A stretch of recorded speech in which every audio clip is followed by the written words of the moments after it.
सकल विश्व की मात्र स्वरूपा आध्यात्मिक देवी है, जो अपने भक्तों और साधकों की उसी प्रकार से रक्षा करती है जिस प्रकार से मां अपने अबोध बालक की रक्षा और पालन करती है। वह छोटा बच्चा तो कुछ भी नहीं जानता, न उसे इस बात का ज्ञान होता है कि मां का ममत्व क्या होता है, न उसे इस बात की चिंता होती है कि मां कितने कष्ट और दुख झेलकर उसका पालन पोषण कर रही है, और न उसे इसकी फिक्र होती है कि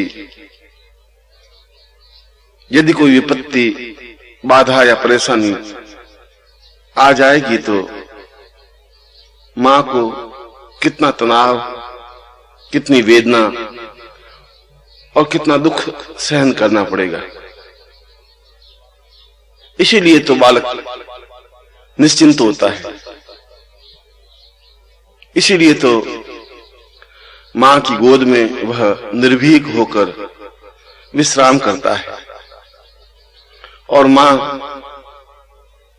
सभी दृष्टियों से उस बालक की रक्षा करती है, उसका मार्गदर्शन करती है, उसका पालन पोषण करती है, और उसके जीवन में आने वाली बाधाओं को दूर करने में सदैव तत्पर रहती है। भगवती जगदम्बा का भी ऐसा ही स्वरूप है। वह केवल देवी ही नहीं, वह केवल माता स्वरूपा ही नहीं, अपितु उसके तो कई नाम, कई स्वरूप, कई चिंतन, कई विचार, कई धारणाएं हैं। वह देवताओं का पुंज है, क्योंकि भगवती जगदम्बा का तो जन्म हुआ नहीं। जब देवताओं पर विपत्ति आई, जब राक्षसों ने देवताओं पर प्रहार किए, जब देवताओं के लिए कोई आश्रय स्थल नहीं रहा, जब देवताओं ने अनुभव किया कि इन राक्षसों से छुटकारा पाना अत्यंत कठिन और मुश्किल है, तब समस्त देवताओं के शरीर से तेज पुंज निकला। ब्रह्मा के शरीर से भी, विष्णु और रुद्र के शरीर से भी, इंद्र और वरुण के शरीर से भी, जितने भी देवता थे उन सभी देवताओं के शरीर से तेज पुंज निकलकर जो मूर्ति बनी, जो चित्र बना, जो अवतरण हुआ, उसे जगदम्बा कहा गया। जो 8 भुजाओं वाली, जिनके हाथों में शस्त्र, जिनके चेहरे पर अद्भुत तेज, जो युद्ध में हुंकार करने वाली, और जो शेर पर आरूढ़ शत्रुओं का दमन करने में तत्पर, निरंतर अग्रसर होने वाली और देवताओं की सभी प्रकार से रक्षा करने वाली एक मूर्ति देवताओं के सामने प्रकट हुई। देवताओं ने देखा कि यह स्वरूप तो अपने आप में विलक्षण है, अद्भुत है। इसकी तेजस्विता तो अपने आप में समस्त संसार में प्रकाशित हो रही है। इसकी हुंकार से सारा विश्व चलायमान होने लगा है। इसकी आवाज से दैत्यों के हृदय कांपने लगे हैं, जो प्रहार करने में वज्र की तरह समर्थ है, मगर साथ ही साथ माता स्वरूपा भी है, जो अपने भक्तों और साधकों की रक्षा करने में सदैव तत्पर रहती है, जो एक साथ ही महाकाली बनकर शत्रुओं का प्रचंड दमन करने में समर्थ है, महालक्ष्मी बनकर शिष्यों और साधकों को संपन्नता देने में समर्थ है, महासरस्वती बनकर जो मनुष्यों को बुद्धि और चेतना देने में समर्थ है। ऐसी ही त्रिगुणात्मक स्वरूपा भगवती जगदम्बा का देवता लोग सत सत वंदन करने लगे।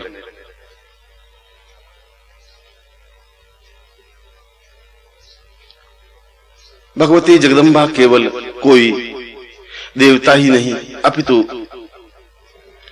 समस्त विश्व की अधिष्ठात्री है,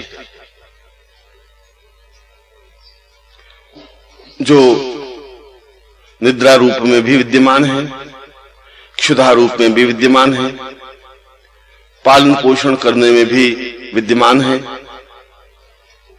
बुद्धि के क्षेत्र में भी श्रेष्ठता और अप्रतिमेयता देने में समर्थ है, जिसके सैकड़ों नाम हैं, सैकड़ों स्वरूप हैं, जिसके हाथ में अक्षय, परशु, गदा, कुलिश, धनु, दंड और विविध आयुध हैं,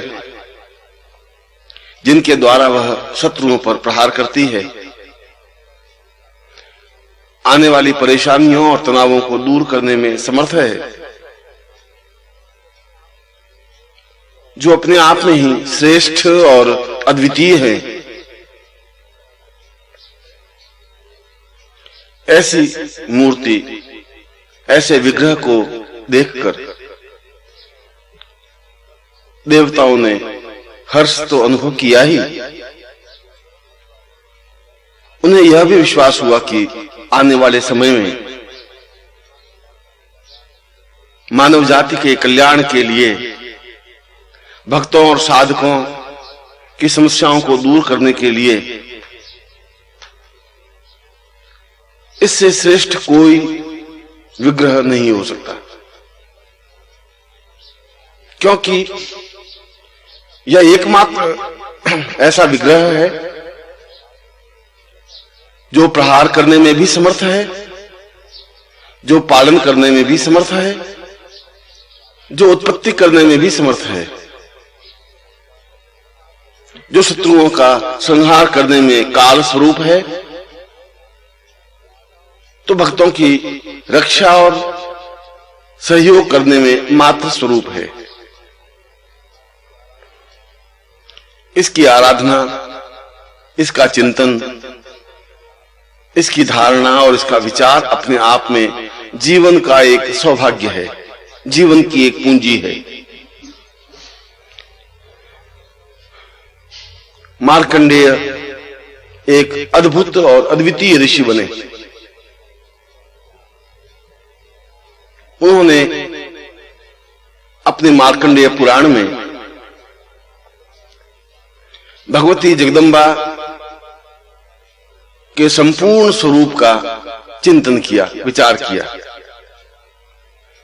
उनकी उत्पत्ति, उनके कार्य और किस प्रकार से भगवती जगदम्बा को प्रसन्न किया जाए, साधा जाए, उनसे सहयोग लेने के लिए प्रयत्न किया जाए, इसका विस्तृत विवेचन मार्कंडेय ने अपने ग्रंथ में किया और उन्होंने स्पष्ट किया कि भगवती जगदम्बा तो भगवान शिव मृत्युंजय का साक्षात विग्रह है, क्योंकि शिव अर्थात कल्याण वहीं हो सकता है जहां शक्ति है। शिव और शक्ति का अपने आप में अद्भुत समन्वय है। जो मनुष्य कायर है, बुज़दिल है, जो हताश, परेशान और चिंतित है, वह कल्याणमय नहीं बन सकता। वह न तो अपना कल्याण कर सकता है और न समाज का, देश का और विश्व का कल्याण कर सकता है। यह तभी हो सकता है जब उसमें शक्ति का संचरण हो, जब उसमें निर्भीकता आवे, जब उसमें प्रहार करने की क्षमता आए। और यह दोनों स्थितियां,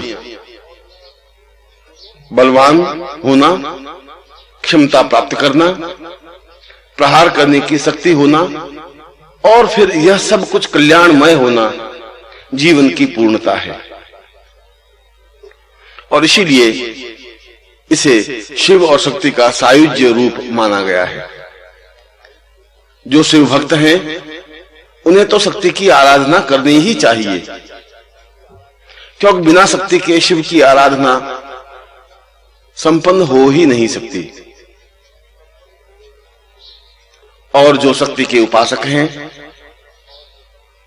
उनके लिए तो भगवान शिव आराध्य हैं, जो मृत्यु पर विजय प्राप्त करने में, जो आने वाली बाधाओं को दूर करने में, जो काल को दूर धकेलने में समर्थ है। इसीलिए शिव और शक्ति का समन्वय, उनकी साधना और आराधना जीवन की पूर्णता मानी गई। मार्कंडेय पुराण में बताया गया कि जो साधक पूर्ण स्वरूप के साथ भगवती जगदम्बा को स्पष्ट कर लेता है, साधता है, उसकी आराधना करता है, उसे अपने हृदय में स्थापित करता है, वह निश्चय ही शिव का प्रिय बन जाता है। ऐसा व्यक्ति त्रैलोक्य विजय प्राप्त करने में भी समर्थ होता है। उसके जीवन में किसी प्रकार का अभाव या परेशानी, चिंता या तकलीफ हो ही नहीं सकती। वह निर्भीक होकर विचरण करने में समर्थ होता है। सैकड़ों देवताओं की साधना या आराधना करने की अपेक्षा मात्र जगदम्बा की साधना करने से भी समस्त देवताओं की आराधना संपन्न हो जाती है, क्योंकि भगवती जगदम्बा तो समस्त देवताओं के तेजस स्वरूप का पुंज है। और इसीलिए शास्त्रों में जगदम्बा को श्रेष्ठतम आराध्या माना गया। इसीलिए तो जगदम्बा को जीवन की पूर्णता माना गया, जीवन की श्रेष्ठता और जीवन की अद्वितीयता माना गया। जो साधक जगदम्बा को छोड़कर अन्य देवी देवताओं की साधनाओं में समय व्यतीत करता है, वह ठीक वैसा ही है जैसे जड़ में पानी न देकर पत्तों और डालियों को सींचता है। जीवन की पूर्णता और पौधे का लहलहाना तो जड़ में पानी देने से ही संभव है। ठीक इसी प्रकार से जीवन को निर्भीक और निश्चिंत बना देने की कला, क्रिया तो जगदम्बा साधना से ही संभव है। और जो इसकी साधना सीख लेता है, समझ लेता है, जो जगदम्बा की आराधना संपन्न कर लेता है, जिसे जगदम्बा को प्रसन्न करने की क्रिया ज्ञात है, उसके जीवन में किसी प्रकार का कोई अभाव रह ही कैसे सकता है। और फिर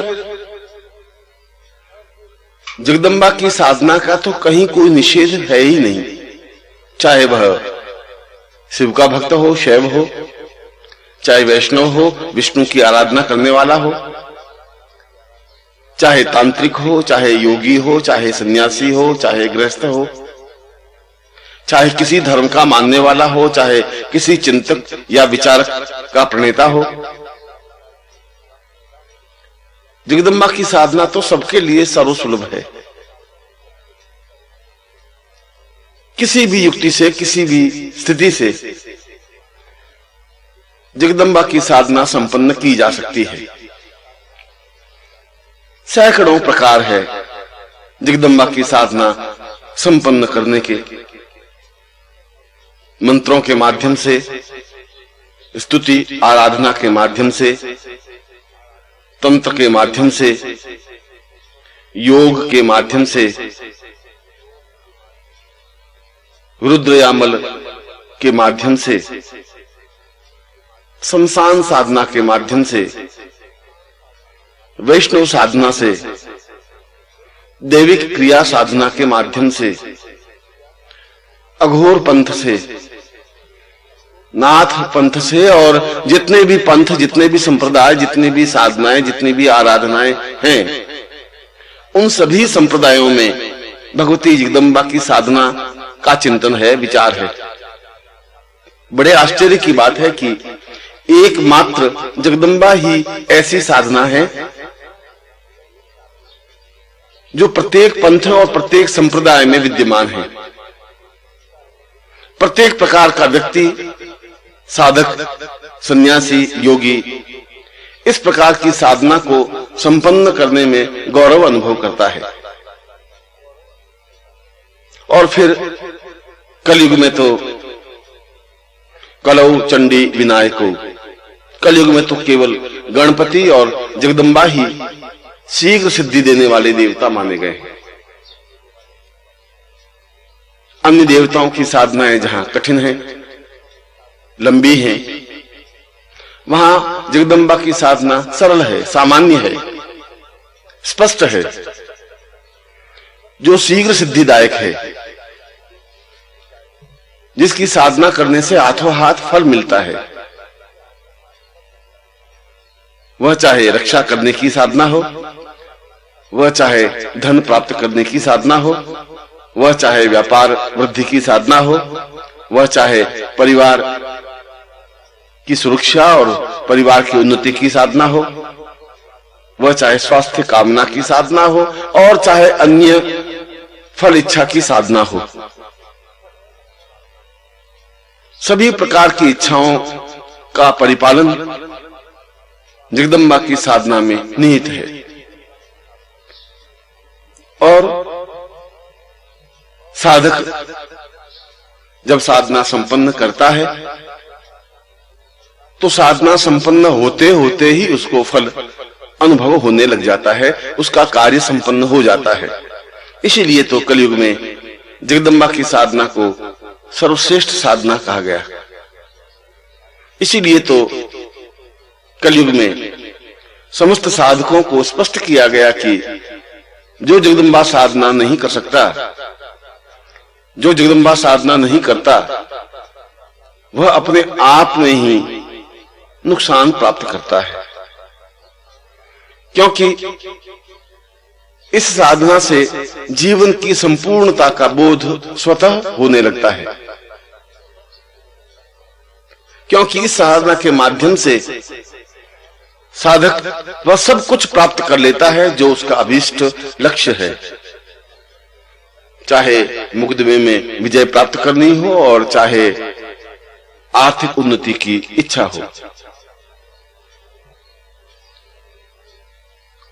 यह अलग बात है कि इस साधना को समझना और सीखना आवश्यक है। पर इस साधना में कोई जटिलता नहीं है, कोई विशेष क्रियाकलाप नहीं है, किसी प्रकार की न्यूनता नहीं है। जगदम्बा की साधना तो अत्यंत सरल और सामान्य है। जैसे कोई भी बालक या वृद्ध, साधक या साधिका, सधवा या विधवा, मजदूर या मालिक कर सकता है, चाहे शैव हो या चाहे वैष्णव हो, चाहे किसी भी जाति का हो, वर्ण का हो, रंग का हो। जगदम्बा की साधना के द्वार तो सबके लिए खुले हैं। और यह एक ऐसी साधना है जो कम से कम तामझाम के द्वारा, कम से कम उपकरणों के द्वारा संपन्न की जा सकती है, जिसमें कोई लंबा चौड़ा मंत्र नहीं होता, जिसमें कोई लंबी चौड़ी क्रियाकलाप नहीं होती, जिसमें किसी प्रकार का नुकसान नहीं होता। क्योंकि मार्कंडेय ने तो स्पष्ट कहा है कि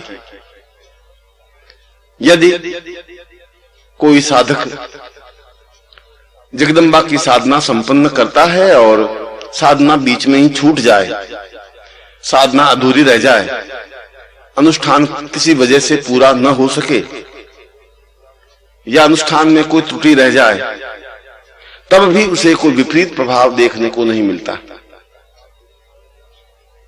तब भी उस साधक का किसी प्रकार से अहित नहीं होता। यह अलग बात है कि यदि साधना को बीच में ही छोड़ दिया जाता है तो उसका जितना फल मिलना चाहिए उतना फल न मिले, उसका कुछ आंशिक फल ही मिले। पर यह स्पष्ट है कि फल अवश्य मिलता है, साधक को विपरीत फल नहीं प्राप्त होता, साधक को किसी प्रकार से नुकसान नहीं उठाना पड़ता, साधक का अहित नहीं होता। इसीलिए तो शास्त्रों में जगदम्बा की साधना को जीवन की श्रेष्ठ साधना माना गया। इसीलिए तो मानव जाति की कल्याण के लिए इस साधना को प्राथमिकता दी गई। इसीलिए तो जीवन के सारे अभावों को दूर करने वाली यह साधना बताई गई।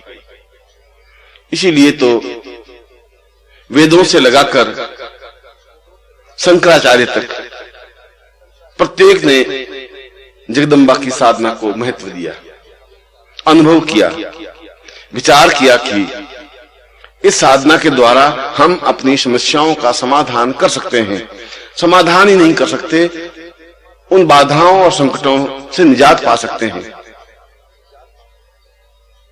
और जीवन को ज्यादा सुगम, ज्यादा सरल, ज्यादा सुखमय बना सकते हैं।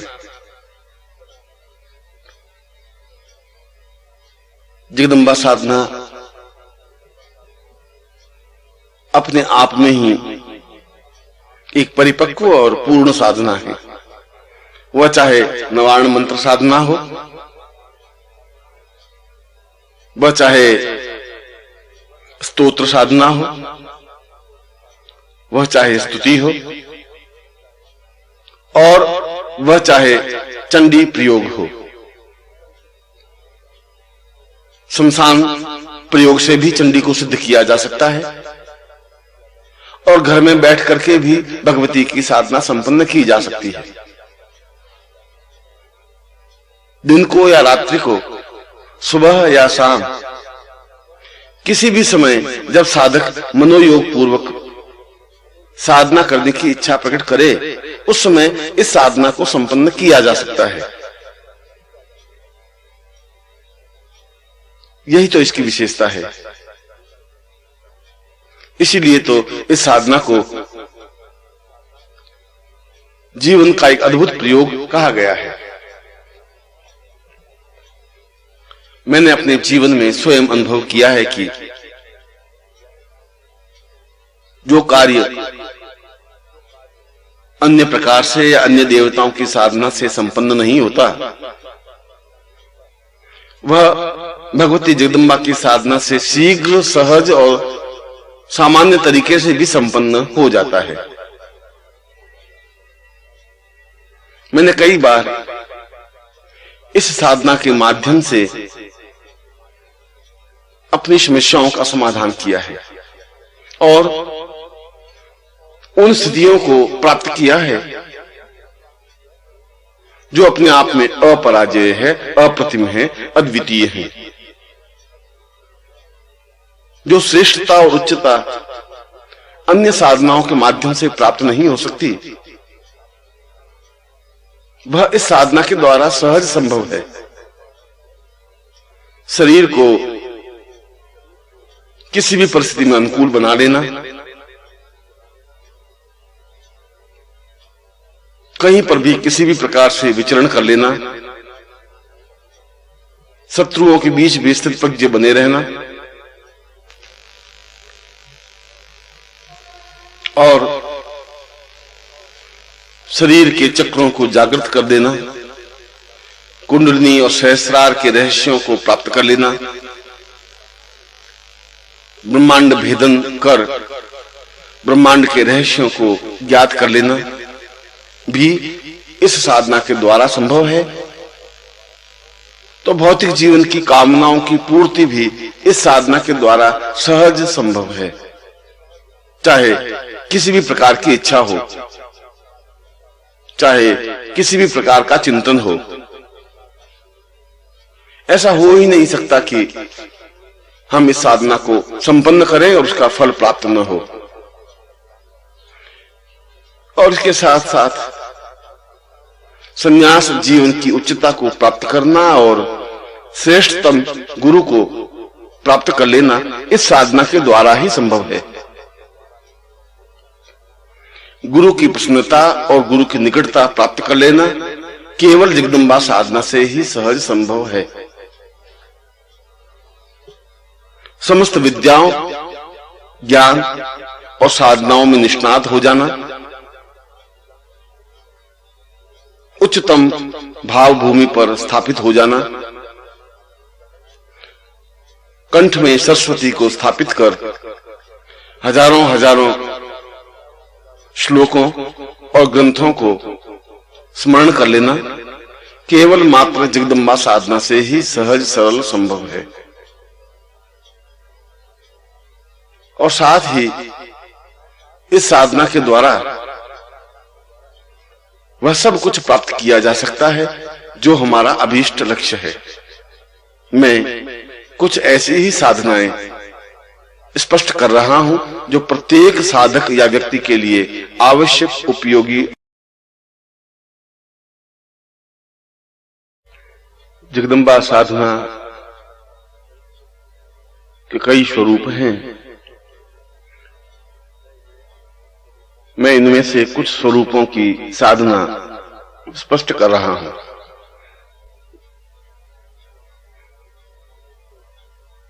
एक तो नवार्ण मंत्र साधना है। नवार्ण मंत्र साधना का तात्पर्य अपने जीवन की समस्त आध्यात्मिक इच्छाओं की पूर्ति करना, ज्ञान प्राप्त करना, चेतना प्राप्त करना, सिद्धियों को हस्तगत करना, कंठ में वाग्देवी को, सरस्वती को स्थापित करना, सहस्रार जागृत कर कुंडलिनी के माध्यम से ब्रह्मांड की चेतना को प्राप्त करना, ये सभी नवार्ण मंत्र साधना से सहज संभव है।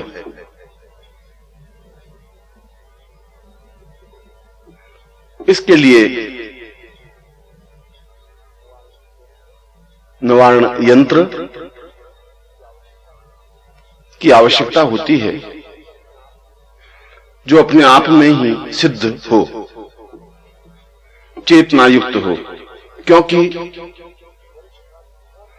यंत्र का सीधा संबंध साधक के चित्त पर और उसकी क्रिया पर होता है। जिसकी वजह से उसे साधनाओं में सिद्धि प्राप्त होती है।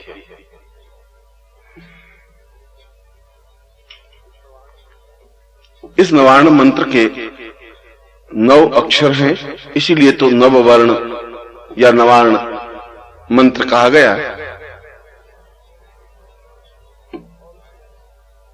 और इसमें हकीक माला से या स्फटिक माला से रात्रि को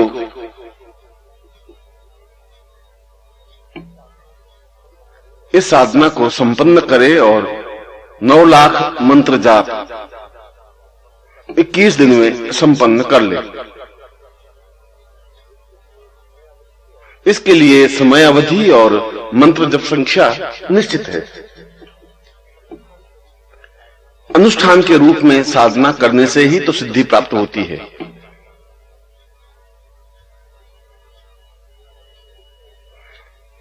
इससे साधक स्वयं हिसाब लगा ले कि उसे रोज कितना मंत्र जाप संपन्न करना है। वह चाहे तो एक ही बैठक में मंत्र जप संपन्न कर सकता है और चाहे तो दिन में 2 बार या 3 बार बैठ करके भी मंत्र जप संपन्न कर सकता है।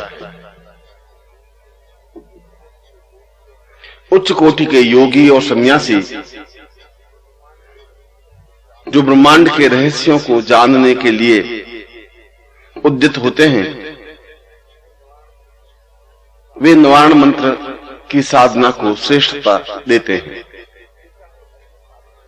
वे चाहे अन्य साधनाएं संपन्न करें या न करें, नवार्ण साधना तो संपन्न करते ही हैं।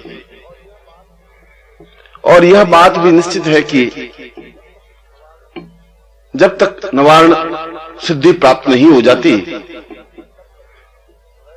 तब तक हृदय कमल विकसित नहीं होता, तब तक मूलाधार जागृत नहीं हो सकता, तब तक चेतना पुंज स्पष्ट नहीं हो सकता,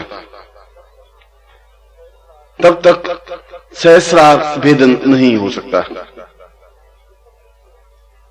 यह सब कुछ तो नवार्ण की साधना के माध्यम से ही संभव है, क्योंकि इसके प्रत्येक बीज अपने आप में महाकाली, महालक्ष्मी और महासरस्वती के प्रतीक हैं। यह मंत्र अपने आप में अहंकार को समाप्त करने वाला है। यह व्यक्ति को अच्छी प्रवृत्तियों की ओर अग्रसर करने में सहायक है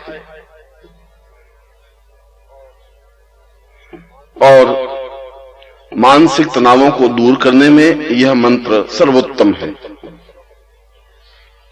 क्योंकि इसके माध्यम से व्यक्ति अपने आप को, अपने परिवेश को, जीवन के रहस्यों को समझ सकता है, साधनाओं में सिद्धि प्राप्त कर सकता है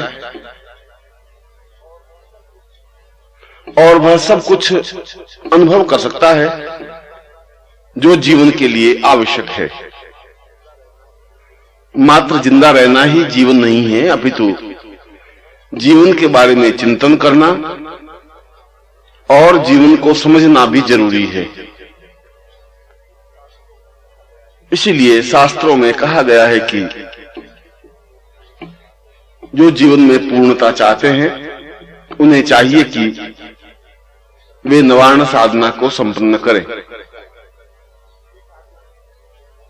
यह साधना किसी भी महीने की किसी भी तिथि से प्रारंभ की जा सकती है। केवल इसमें नवार्ण यंत्र की ही आवश्यकता होती है। इसके अलावा किसी भी प्रकार की दीप या अगरबत्ती की अनिवार्यता नहीं होती।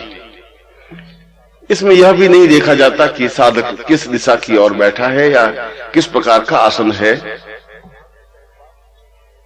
आवश्यकता इस बात की है कि साधक पूर्णता के साथ नवार्ण मंत्र की निश्चित संख्या को संपन्न कर ले।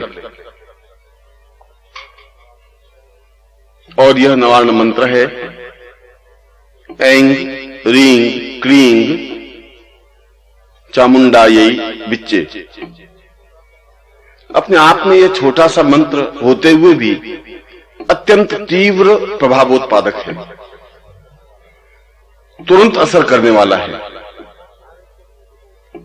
और सारे शरीर को चेतना युक्त बनाने में सक्षम समर्थ है, क्योंकि इस मंत्र के द्वारा जीवन को चेतना युक्त बनाया जा सकता है, क्योंकि इस मंत्र के द्वारा जीवन को पूर्णता की ओर अग्रसर किया जा सकता है, क्योंकि इस मंत्र के द्वारा जहां महालक्ष्मी को प्रसन्न किया जा सकता है, वहां महाकाली का आशीर्वाद भी प्राप्त किया जा सकता है और साथ ही साथ भगवती जगदम्बा को प्रसन्न कर उनके साक्षात दर्शन करने के लिए यह मंत्र अपने आप में सर्वोत्तम है। यह जरूरी है कि इस साधना को संपन्न करने से पूर्व यदि साधक या साधिका किसी योग्य गुरु से नवारण दीक्षा प्राप्त कर लेता है तो उत्तम रहता है, या दूसरे शब्दों में कहा जाए तो उसे नवारण दीक्षा प्राप्त करनी ही चाहिए, क्योंकि इससे नवारण मंत्र अपने आप में ही साधक के पूरे शरीर में स्थापित कर दिया जाता है और सारा रोम रोम नवारण मंत्र उच्चरित करने लग जाता है। यह दीक्षा अपने आप में जटिल है और किसी सामान्य गुरु के बस की बात नहीं है कि वह इस प्रकार की दीक्षा प्रदान कर सके। यह तो तेजस्वी दीक्षा है जो स्वयं समर्थ गुरु हैं, जिन्होंने जगदम्बा साधना को संपन्न कर रखा है, जिन्होंने भगवती जगदम्बा को प्रत्यक्ष प्रकट किया है, वही इस साधना को संपन्न कर सकता है और वही इस प्रकार की दीक्षा प्रदान कर सकता है। यदि साधक को या शिष्य को ऐसे गुरु प्राप्त हो जाए और चाहे उसने अन्य किसी भी प्रकार की दीक्षा प्राप्त की हो, फिर भी उसे चाहिए कि वह अपने गुरु से प्रार्थना कर इस प्रकार की दीक्षा प्राप्त करे, अपने शरीर में नवारण को स्थापित करे और फिर उनकी बताई हुई विधि के अनुसार नवारण मंत्र का जप कर अनुष्ठान संपन्न करे। ऐसा करने पर नवारण सिद्धि प्राप्त होती ही है और यदि साधक चाहे या उसकी इच्छा हो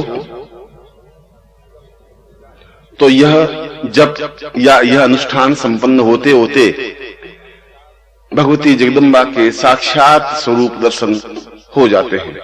यही तो इस मंत्र की विशेषता है। और जीवन में चाहिए ही क्या कि हम साधना संपन्न करें और मां भगवती जगदम्बा हमारे सामने साक्षात जाज्वल्यमान स्वरूप में उपस्थित हों, हम गदगद कंठ से उनकी स्तुति करें, उनके चरणों में बैठें, उनका वरद हस्त अपने सिर पर अनुभव करें, उनके दर्शन करें और अपने जीवन को धन्य कर सकें, पूर्णता दे सकें। यह सब कुछ इस मंत्र जप और इस अनुष्ठान के द्वारा संभव है।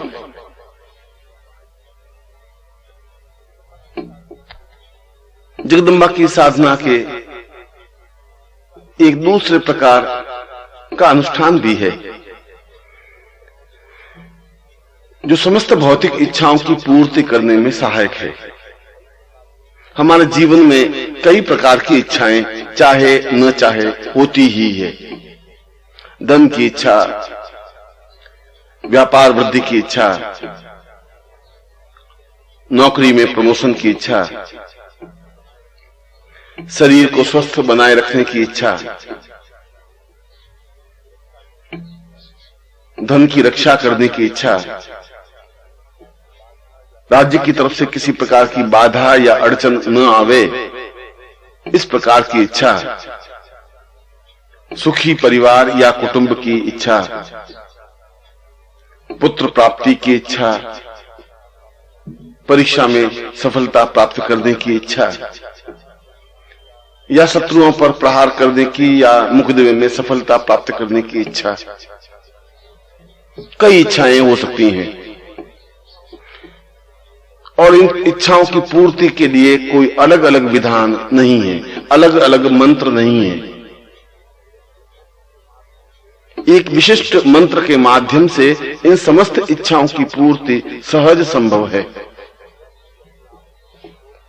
यह विधि अपने आप में गोपनीय और दुर्लभ रही है। उच्च कोटि के सिद्धाश्रम के योगी से यह साधना प्राप्त हुई थी, जिन्हें जगदम्बा का अभीष्ट ज्ञान और सिद्धि प्राप्त थी, जो सही अर्थों में जगदम्बा में लीन हो चुके थे, जिनके सामने जगदम्बा प्रत्यक्ष प्रकट होती ही थी। और स्वयं जगदम्बा ने इस मंत्र विग्रह और इस अनुष्ठान को स्पष्ट किया था। इसीलिए तो जो मैं प्रयोग बताने जा रहा हूं वह अपने आप में दुर्लभ और अप्रतिम है, जिसके माध्यम से हम अपने जीवन की सारी समस्याओं का समाधान कर सकते हैं। हम अपनी जीवन की इच्छाओं की पूर्ति कर सकते हैं।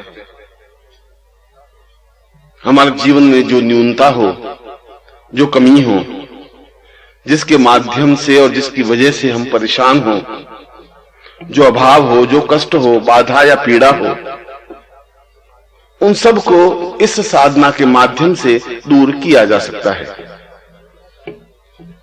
इस प्रकार से देखा जाए तो यह मंत्र दो तरीके से सहयोग देता है। रचनात्मक, जो हमारी इच्छाओं की पूर्ति करता है, निषेधात्मक, जो हमारे अभावों को दूर करता है। किसी भी प्रकार की इच्छा की पूर्ति होना इस साधना की विशेषता है, और प्रत्येक साधक या शिष्य को इस प्रकार की साधना जीवन में संपन्न करनी ही चाहिए। यह साधना किसी भी महीने की अष्टमी से प्रारंभ करें या किसी भी शुक्रवार से प्रारंभ करें तो ज्यादा उचित रहता है।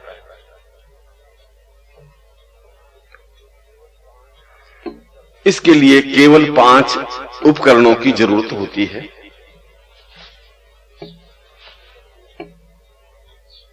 नंबर 1,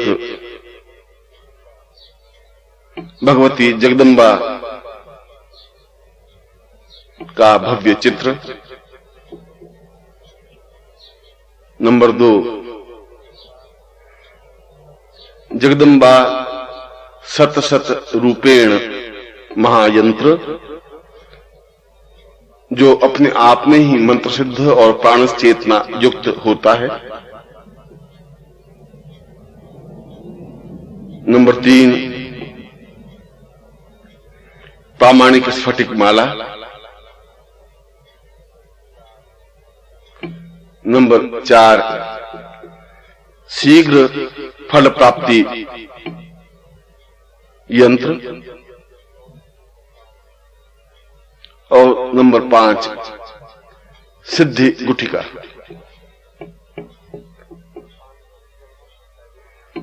इन 5 उपकरणों को पहले से ही प्राप्त कर रख देनी चाहिए, और फिर जब साधक इस प्रकार की साधना संपन्न करने का निश्चय करे, तब अपने पूजा स्थान में या साधना स्थान में एक लकड़ी के बाजोट पर पीला कपड़ा बिछाकर किसी चांदी या तांबे के पात्र में इन यंत्रों को स्थापित कर दे और सामने भगवती जगदम्बा का चित्र रख दे। जो सिंह वाहिनी हो। फिर साधक पूर्व या उत्तर दिशा की ओर मुंह करके बैठे और सामने सुगंधित अगरबत्ती और घृत का दीपक प्रज्वलित कर दे। साधक स्वयं पीली धोती धारण करे और नाभि के ऊपर किसी प्रकार का वस्त्र न पहने।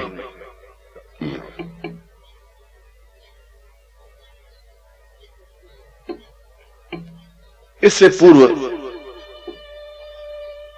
यदि साधक अपने गुरु से जगदम्बा सतसत रूपेण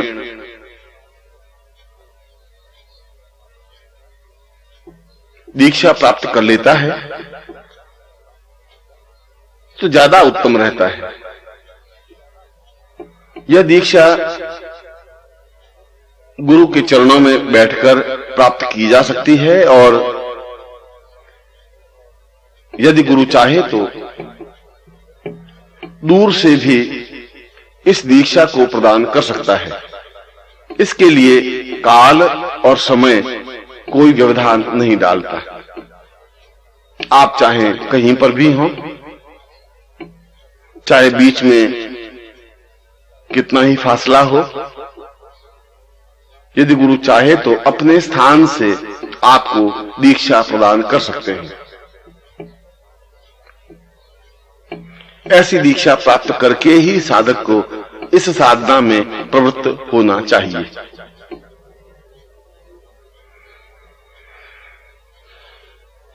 यह साधना प्रातः काल से प्रारंभ करे या फिर रात्रि को संपन्न करे प्रारंभ करे। साधक चाहे तो दोनों समय इसका मंत्र जाप संपन्न कर सकता है। इसके अलावा अन्य किसी प्रकार के कोई नियम इस साधना में नहीं है। यह अलग बात है कि साधक भूमि शयन करे अथवा ब्रह्मचर्य व्रत से रहे अथवा कम भोजन करे। यह तो सामान्य साधक की प्रक्रियाएं हैं जो प्रत्येक साधक को प्रत्येक साधना में करनी ही चाहिए।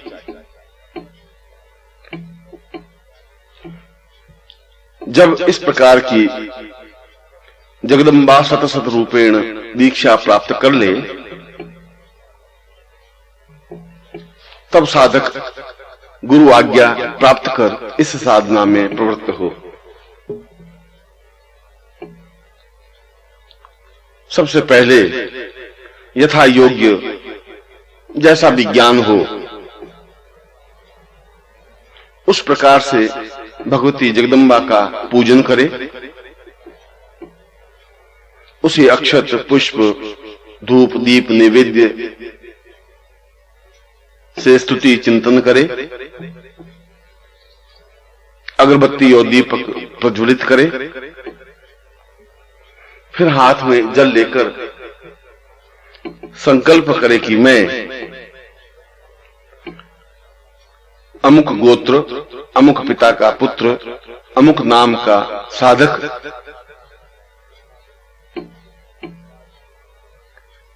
अमुक अमुक कार्यों की शीघ्र पूर्ति के लिए जगदम्बा सतसत रूपेण साधना संपन्न कर रहा हूं,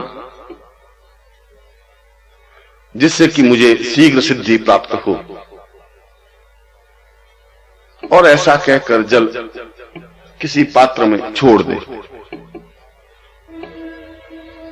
इसमें साधक एक या एक से अधिक इच्छाएं कह सकता है जो उसके जीवन की आवश्यकताएं हैं। वह चाहे मुकदमे से संबंधित हो, वह चाहे शत्रुओं के संहार करने से संबंधित हो, वह चाहे व्यापार वृद्धि से संबंधित हो और वह चाहे कुंडलिनी जागरण से संबंधित हो। किसी भी प्रकार की इच्छा पूर्ति के लिए यह साधना संपन्न की जा सकती है।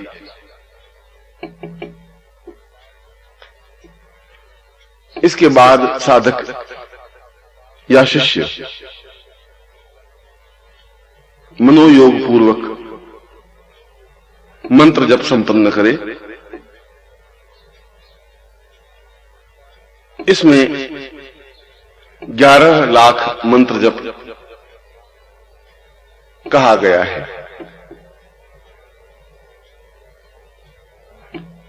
यदि 11 लाख मंत्र जप संपन्न न कर सके तो साधक 1.25 लाख मंत्र जप करने का अनुष्ठान संकल्प ले, क्योंकि इसके 3 चरण हैं। 1.25 लाख मंत्र जप, 5 लाख मंत्र जप और 11 लाख मंत्र जप।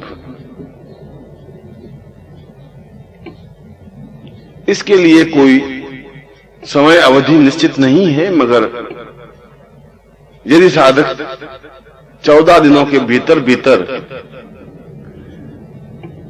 इस मंत्र जप को संपन्न कर लेता है तो ज्यादा उचित है, ज्यादा अनुकूल है।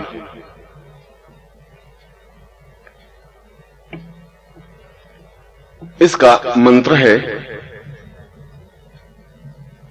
ओम ऐं ह्रीं क्लीं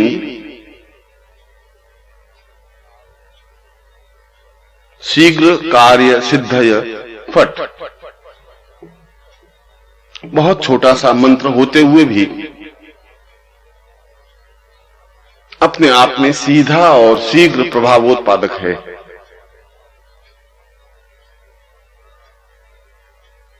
इसमें जप संख्या की निश्चितता आवश्यकता नहीं है।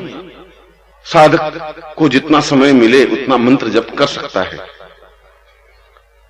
और मैंने अनुभव किया है कि साधना संपन्न होते होते साधक अपने लक्ष्य को प्राप्त कर लेता है या उसकी इच्छा पूर्ति हो जाती है, क्योंकि यह प्रयोग अपने आप में अत्यंत महत्वपूर्ण है। साधक को चाहिए कि अपने जीवन में इस प्रकार का 1.25 लाख मंत्र जप का अनुष्ठान अवश्य ही संपन्न करे। मेरा आशीर्वाद तो उनके साथ है ही। ओम